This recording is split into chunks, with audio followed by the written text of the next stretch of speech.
Good morning, South Rock. I hope you're having a great Holy Week and have enjoyed the Devos leading up to Easter so far.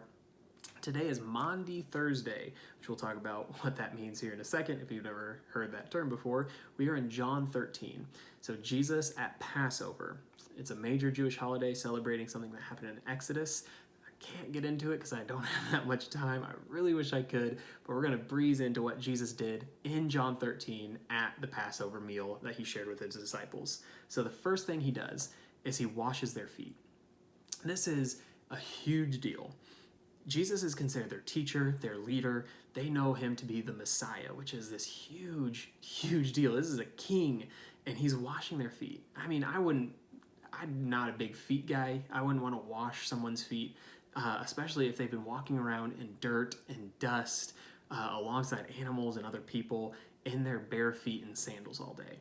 And yet Jesus humbles himself and washes their feet.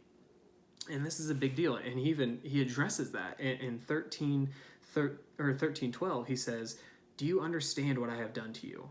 You call me teacher and Lord, and you are right, for so I am. If I then, your Lord and teacher, have washed your feet, you also ought to wash one another's feet." And he says, I've done this as an example. This is what you are to do for one another.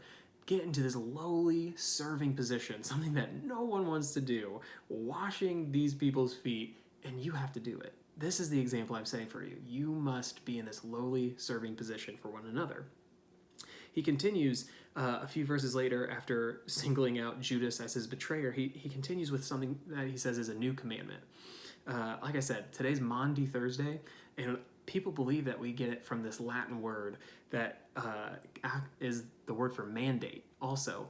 And it's from verse 34, and it starts with a new commandment, which is the Latin word mandate. Fun facts. Anyway, verse 34, "A new commandment I give to you, that you love one another, just as I have loved you. You also are to love one another.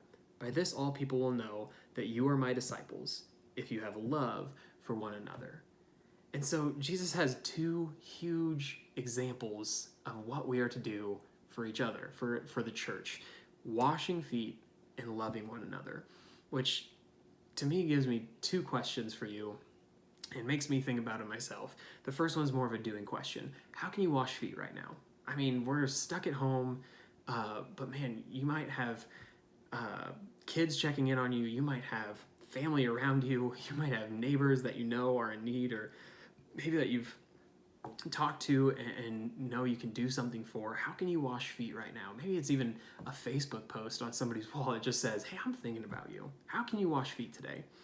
The other one is this. If somebody saw your life, would they know you are a disciple of Jesus? I know it's a deep question. It's existential, and you got to really think about it. And I'm not calling anybody out, but because I got to think about it too.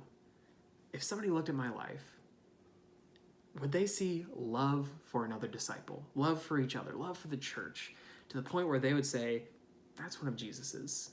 That's a disciple of Jesus."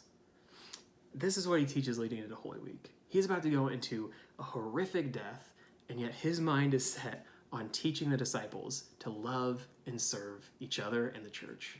This is the Lord we serve. This is the Jesus that we love and worship. And it's great that we get to celebrate it together, even if it's at a distance. So I am so excited to worship with you this Sunday, worship this Jesus. And so I hope you have a great rest of your week.